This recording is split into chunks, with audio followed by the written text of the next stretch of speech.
Good afternoon and welcome to Dialogue with Deidre. I'm your host, Deidre Malone. I am excited to have in the studio today Pearl Walker. Pearl and I go way, way back. Do I need to say Pearl Eva Walker? Whatever you like.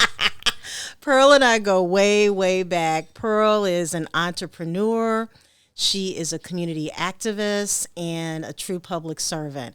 What I'm excited about is, I'm all about women stepping out and seeking public office, especially those that have put in the work, and Pearl has put in the work. So, Pearl, welcome to Dialogue with Deidre. Thank you, and thank you for having me. Oh, sure thing. So now, Pearl, talk to me about what made you decide to run for the Memphis City Council District 3 position, correct? Yes, that is correct. So, as you said, I've been active in the community, and I ran in 2019 for Super District 8-1. And since then, I've just continued to do the work.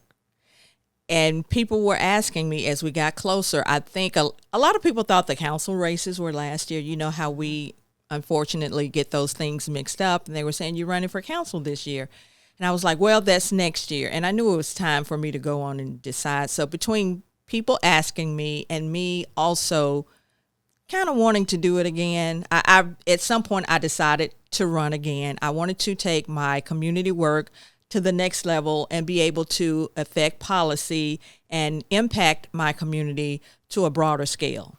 So, Pearl, a lot of people think that it's easy to be an elected official. It's really, you're not really running anything, but it is about creating great policy that will have an impact on so many lives. Absolutely. Is there anything in particular, like your top 3 policy issues that you're interested in? I'll give you my top 3, and hopefully I can relate them to policy. So I am concerned about the information gap in our community. And a lot of things that everywhere I go, I'm hearing, I didn't know, how did you find out about that? Or people finding out about things after the fact. There's still a lot of people in the community who don't know what 311 is and what they do. And I feel that a lot of the work, not that I'm trying to cut the work short, but a lot of the work that the elected officials and our leadership do for the community could be supported by people having more information. And if I want to be creative and get with my colleagues and see how we can come up with a policy that would help people be able to access information. And you're in the information business. The city of Memphis has a great website that was recently updated, and a lot of people still don't know about it. And if they could just know about it and sign up for those updates, I think that their lives in our communities could be enhanced to a greater degree. So that's one thing, bridging that information gap, keeping the citizens informed. Secondly, lifting people out of poverty. If we address that, we can address a lot of things. Certainly the crime, and I do believe it's twofold. It's not just so much about responding to the crime, but we got to take a deep dive and look at some of these things that are contributing to the crime. So it's a two-sided coin, definitely, and we've just got to take a deep dive on both sides so we can come up with some solutions whereby we want to deal with the crimes themselves, but like I said, we got to deal with the other side as well. And before you go on to your third, I absolutely agree with you, Pearl. I mean, we do have a high poverty rate in Memphis. But I also think, and the crime rate continues to increase, but I think that a lot of it is related to the lack of job opportunities. Certainly. You know what I'm saying? And then I'm just a firm believer in people do want to work. And I hear all the time from some folk don't want to work. But I do believe people want to work. They want to be able to provide for their families. And I think that will help in the reduction of crime. I agree. So I think it's a dual track. I think you're absolutely right. And what was your third thing? And my third thing is, well, I kind of touched on it already, but clean and safe communities. So safe, that's tying into addressing the crime, and the data is there as it relates to the blight and illegal dumping and those areas that are plagued with that versus where the hot pockets of the crime are located. And it also has a psychological impact on the residents if they're in clean spaces versus these cluttered spaces, and just having that community pride. If you have an area where you don't have to wake up to that every morning, drive home to it every day. Part of my background is in environmental and energy justice, and so we have these green spaces around the city in addition to the things that I just mentioned. And so I would like to be an advocate on the council for clean communities. Yeah. Cleaner. Mm-hmm. So another thing is, if you're elected, your role will be to look at those policies, but a big part of it will be the budget. Absolutely. Great ideas have a cost. Exactly. So thank you. And so that comes into play as well. It's not enough to have these great ideas, but they come with a price tag. And so I have found out, Strickland leaving this year, the city will be in the black, and it's going to create this $50 million surplus. So hopefully the council will be able to access some of those funds for some meaningful projects, as well as some of my ideas, and putting that money toward areas where it really needs to be. And I know the city everybody would like to see their area or their businesses, impacted with this $50 million. But if we can just earmark a certain percentage of it and say, we're going to do triage with this, and then work out the rest through some other means. So, yes, so new council, new mayor. New council and mayor. So, how do you feel like your campaign's going? You've been out there, you've been in the district, you've lived in the district, and your business is in the district, right? Mm-hmm. How do you feel right now? I feel real good. It's a piece. You already know it's a piece.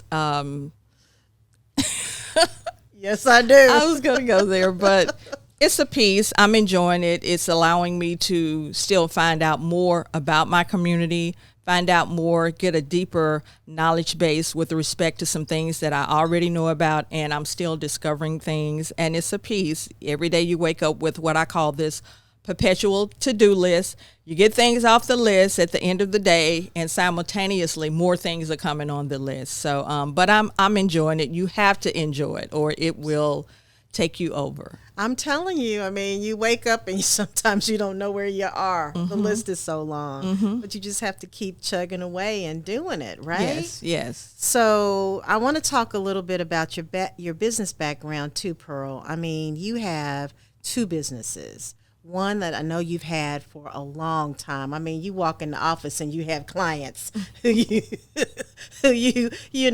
worked with. But then your other business is the Walker Group, right? Mm-hmm. So talk about your two businesses and how you feel about them. Because I love to see African American entrepreneurs doing their thing, and you've been doing it for a while. So a lot of people still do know me from the hair industry. And I'm still connected to that some. And also, I'm still connected to the state board office. I still hear from them time to time, and I reach out to them from time to time. So in 2020, under COVID, I was one of the stylists, one of the few African-American stylists in the state of Tennessee that they reached out to help them with the suggested practices and protocols. These weren't things that went into law per se, but the recommendations for the protocols for the shops and the schools as it relates to the COVID. Yes. And that was important. And I felt good that they thought of me and wanted to include me into the loop to get the feedback. And it was very important because as we were very concerned about COVID, this particular industry has personal contact. Absolutely. We have physical contact with people. And so the health and sanitation aspect of that was more important than ever. And I was just glad to be able to offer feedback for that. Additionally, in the state of Tennessee, well, cosmetology and barbering, that's related on the state level. And so in Tennessee, every 2 years, the instructors, not the operators, but the instructors have to get 16 hours of continuing education in conjunction with their license renewal. So I'm part of one of the few independent entities that provide that workshop. It's 16 hours, and it's just a couple of weeks before the election. Oh, no. But I will be there, and we have been virtual since 2020, and we'll be virtual this year. And but I always say that I want to be the old lady that they roll up to the hair shows in the wheelchair. I always want to stay connected to the industry. I have truly loved it, and it's just been a very special part of my life. And then the Walker Group, with me doing events and community stuff, there's a piece to that dealing with the marketing and promotions, and sometimes you can't afford to pay people. Right. So you do things yourself. And I have a graphic designer that has worked with me over the years, James Davis, MLE, Memphis Live Entertainment. And I guess since I've just been such a consistent customer, he'll share nuggets with me. And if you have time, you can do this, So I appreciate that. But it just turned into me doing things for myself and a few other people. And that's the Walker Group. Well, it's funny. Yesterday, I presented to MMBC, got to get it right, at the Economic Development Forum. I did a piece on my business, my brand, and it was targeting small businesses where, you may not have a big budget, but these are some of the things that you can do to really try and raise awareness of your business, because it's so critical. I mean, and I was sharing with them that a lot of businesses, when they hit a tough spot, Pearl, the first thing that they want to cut is their marketing budget, and that's the last thing you can cut, right? You should cut, right? Absolutely. Because you want to still try and get people in the door. So, but anyway, I'm really proud of you in the Walker Group. I mean, getting out there, and it's hard when you have one business, but to have two, and I can speak to that because I have two. and then the nonprofit, I Love Whitehaven Neighborhood and Business Association. So with that, I definitely manage that so it doesn't get too overwhelming. I don't want to overextend what we can do adequately, what we can do in a proper manner. I just don't want the name to be floating around out there and people waiting to hear back from I Love Whitehaven and things like that. But we do a lot of collaborations, and that helps to keep us active, connected, and alive versus being over something. You know the difference in those two pieces. So we do 2 signature events, the I Love Whitehaven weekend. It's always the weekend before Thanksgiving. And this year, the Christmas tree lighting at Southland Mall, I was a part of that. We raised over $30,000 in 10 days. I saw it on the news. It was like, we need money, and then all of a sudden, you had it. Yeah. So there was a lot going on behind the scenes, and that piece. So it was like, well, if you can get to this amount, we'll do this amount, and if you get this amount, so it was like that. It really came together in a magical way. And just for the record, the Christmas tree is owned by Respect the Haven CDC. We got a lot of pushback because they thought, you raising money for a tree for the mall, they need to buy their own tree. So the tree belongs to Respect the Haven. The fees included storage for 1 year, and they'll be back this December to put the tree up again. The owner of the company is a former Whitehaven resident. She was an alumni of Hillcrest, I believe, 1976. So there were just a lot of things that were coming together behind the scenes to help us with that project. But like I said, we partner with a lot of other organizations, And that's how we keep our name out there. And it gives us an opportunity to support and not be so exhausting for us, because everybody involved is, we're all involved in other things. And our other event is the Whitehaven Black Restaurant Week, not to be confused with Memphis Black Restaurant Week. And so this will be our 6th year for all of this. And 6 years, yeah. Well, I mean, something's happening if you get a Starbucks in Whitehaven. Yes, and that is opening soon. Later this month is actually, and I talked to the manager last week, and it's actually, we have a mural on the west side of the wall facing Elvis Presley, and it's a cultural piece. And we had pushback about that. Well, they hadn't been putting murals on the other Starbucks. It's just always something. Our people. But our people. So, but I think it's fine. Yeah. I like it. And it's one of 1,000 community Starbucks that they're putting around the country. So right now they're at about 300. Is this the Magic Johnson one? Do you know who's putting this one in Whitehaven? Or is it a Starbucks corporate? Do you know? As far as I know, okay, it's Starbucks corporate. Okay. But these community Starbucks, they are intentional about having a relationship with the community. And that's why someone connected the manager with me and some of the other stakeholders in the community. So they're wanting to be a part of the community, That's not wonderful. just there selling the products, but they want to be interactive with the community. And also, I'm on the Building Memphis team. So Whitehaven is getting its first Memphis next month. Yeah, at Southland Mall. So we're tweaking it a little bit. Usually they're blocking the street off and activating space like that. But we're taking over Southland Mall. Good. We're having a block party on the parking lot. With the usual stuff, live entertainment.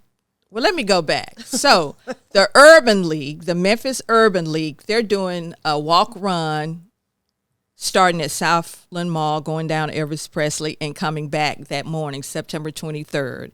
And then our event is right after that. So we're going to have a block party on the parking lot. There's unfortunately, there are several vacant spaces in Southland Mall. We are opening those spaces up. Okay. And we just went to the management with our own idea. The owners live somewhere far away and they whatever. But we just went with our idea and they said yes. So we're opening up spaces that are closed, and some of the vendors will be able to go and occupy those spaces during that time, and all the spots are free, whether That's it's inside wonderful. and out. So I'm glad to be a part of that. That's wonderful. Bro, I mean, you're so invested in Whitehaven. You do so much. I want to transition back to the campaign. Sure. So thank you for allowing me that. I love it. I mean, I think people need to know, you know, how long you've been doing it, how invested you are. People just need to know that, because if Thank you you. know, they may not see you at an event, but they may see Dialogue with Deidre and learn more about you. So, but I want, you know, the residents of Whitehaven to hear your stump speech. So when you go speak to the Rotary, what are you going to share with them? But before I say that, I want to say, glad Starbucks is coming to Whitehaven, but Muggins is still the joint. Muggins is still the joint, and that is my official position. I am supporting both. Yes. Thank you for that. Muggins is still the joint. Yes. And across from the First Memphis Plaza building, which is the largest Black-owned office building in the area, across the street from there, we have a new strip with 4 bays, and one of them is going to have a Smoothie King. Oh, good. Black-owned. It's being built from the ground up, and the owner is a Black guy. Yeah, I'm sorry, his name escapes That's me okay, at the moment. but you said Black. That was important. So we've been wanting the corporate brands, and it's kind of like, you know, one begets another, and so we're excited about that. And I think when like franchises see the growth in a community, then that's when they want to come in. Mm-hmm. Not even taking into consideration the highest net worth for Black people in Memphis is Whitehaven. Absolutely. Okay, so a lot of people don't understand that. That's the reason I'm shocked Starbucks wasn't there before. But they're coming now, but we're not going to forget Muggins because that's the joint. And before I go to my stump speech, you mentioned in an interview with the Commercial Appeal earlier this year about the voting power in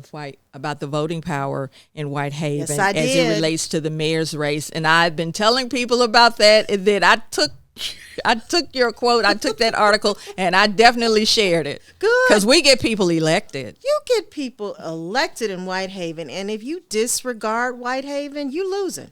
That's all I'm going to say. You going to lose if you disregard Whitehaven. So, I mean, that's where, I mean, Black people vote. Absolutely. In Whitehaven. So, you know, we've got a Rotary, Whitehaven Rotary. I'm a member. And so I want you to give your stump speech to the Rotary right now. Well, I've shared some of it already, but as far as my leadership background goes, in addition to the I Love Whitehaven Association, I am a double leadership Memphis alumni, and most people cannot claim that. And actually, next week, for the 6th year in a row, I will be conducting the Leadership Memphis Executive Class Tour of Whitehaven. And I reinvented it. I know I'm supposed to be doing my stump speech, but I reinvented it as it relates to COVID. The first year we met in David Carnes Park. There were some interviews, and then the last 2 years and next week. And I came because they didn't want to get a bus because of COVID. So we ended up in the park. And then the next year, 2 years ago, they didn't want to get a bus. Okay, but I have a really good tour.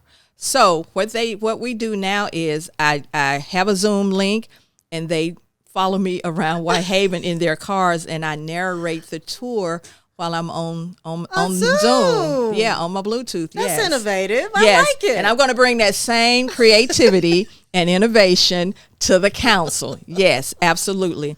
But I'm and as you know, I'm an Emerge Tennessee alumni. Yeah. And as a founding board member of Emerge.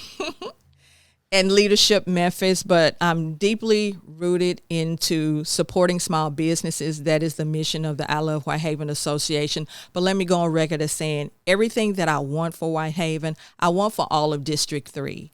And I want to take my leadership experience, my community work, and I want to take it to the next level on the council and affect policy. So Whitehaven is a part of District 3. I think District 3 goes towards some of Hickory Hill? Yes. Hickory Hill and some of South Memphis. Let me not get in trouble with the Fords. Okay, so the west side of Elvis Presley is District 6. The east side is District 3, going across, taking in Oak Haven, Hickory Hill, a portion of Fox Meadows, and Parkway Village. Okay. And it's roughly about 64,000 registered voters. Okay. Oak Haven is planning a fall festival. When is the election? October 5th. Okay. Well, you're elected, the district representative. Oak Haven is having a fall festival on October 14th. Okay. So put it on Thank your you calendar. for that. Thank Yes. you. So with that, different parts of your district, Hickory Hill, a lot of activity in Hickory Hill when it comes to some crime. Mm-hmm. I'm going to ask you the question, and I need you to be very think through this one, because I like C.J. Davis, quite frankly. I think that she's been, only been in Memphis 2 years. She's just, she's had some major challenges. She has retooled her leadership team. And I know that with the death of Tyree Nichols and some others, all eyes are on Memphis when it comes to crime. Mm-hmm. What do you think about her? And, I know the new mayor will have a decision on whether or not they want to keep her. But no matter what happens, the city council will have the opportunity of confirmation. What do you think about Chief Davis and her leadership? I think that I'll take the second part first. In terms of retaining her or replacing her, I think that it should not be based on emotions or whether you like someone or not. I think it should be based on the data. I think it should be based on a HR perspective, out of fairness to her, because we have some. Tyree Nichols was a special and isolated circumstance, and fortunately, we don't have a Tyree Nichols situation every day. But we have to look at all of her work, all of the pieces to being chief of police. And I know that I and the average Memphian don't know about all of those pieces, but out of fairness to her and moving forward into that position, I think that everything should be considered. It should be a comprehensive evaluation. And as far as how I feel about her, I've had the opportunity to be in her presence on a few occasions. I have multiple pictures with her in my phone, and I find her to be receptive and approachable, and I do like that about her. Yeah, I think she's very, I think she listens. I think she has a tough job, but even if a man was in that position, it would be a tough job. So MLG&W, the next president, the next mayor, and the next city council. I don't know what Doug's contract looks like, but I was at Juneteenth, and we're working for a client, Kirk and my other son, and a guy who works at MLG&W. I asked him the question. I said, "What do you think of your new president?" And he said, "Well, he won't be there long." I said, "What do you mean? He just got there." And he said, "Well, when Mayor Harrington wins, he's going to replace him." Okay. So, I know a lot about that piece from some different perspectives. And I think I would have preferred someone with more of a utility background. But Doug has a track record of taking charge and taking care of business. It's that military in it. Yeah. And so moving forward, if the next mayor replaces him, I don't know when his contract is up, but if the next mayor replaces him, we're going to have to pay him some money. Yeah, a big parachute. So once again, from an HR perspective and what that job truly calls for and needs, I think that the next mayor should take all of that into consideration. But if you're going to replace Doug with someone who doesn't have a utility background, just leave it be, because we're on the verge of this clean energy transition here in the country. U.S. Energy Secretary Jennifer Granholm, she was here a few weeks ago. I had a chance to meet her, and it's happening. It's happening right before our eyes. Our children's children, they're going to be driving EVs all over the place. And so we need someone who is mindful about that. I know that MLGW, the board, they are aware of the IRA, the Inflation Reduction Act. And so there are a lot of benefits in there for the citizens, the municipalities, the utilities, and the suppliers. And so I just want someone in place who is mindful of where we really are with respect to trying to save our environment. So, Pearl, it's just been a pleasure to have you come on Dialogue with Deidre. Before we wrap up, I think we have less than a minute. Do me a favor and just kind of share with our viewers your website and how they can reach out to you if they want to volunteer on the campaign. Thank you for that. So, vote Pearl Walker for City Council District 3. This seat is currently held by Councilman Patrice Robinson. She's rolling off due to term limits. The website is Vote Pearl Walker. The number is area code 901-289-6909. The email is walkergroup901@gmail.com. On Facebook, on social media, I'm most active on Facebook, and that's Pearl Walker and Pearl Walker for City Council. Thank you so much for this opportunity. Oh, thank you so much, Pearl, and thank you to our viewers for tuning in. I'm Deidre Malone, the host of Dialogue with Deidre. In the next few weeks, we're going to have a couple of shows I'm excited to share with you. I was just elected the president of the National Women's Political Caucus, so Woo-hoo! Excited about that. It is a 2-year term, and we'll be all across the country talking about issues that affect women, specifically progressive women. And so trying to recruit and train women to run for office. We're going to do a show on that to update you on what's going on with NWPC, and then had an opportunity to present to the Economic Development Forum with MMBC, and we're going to walk you through that small business presentation that I shared with them. So stay tuned every Friday at noon on YouTube on the M1 TV network, that's where you'll find us, Dialogue with Deidre. Have a great weekend.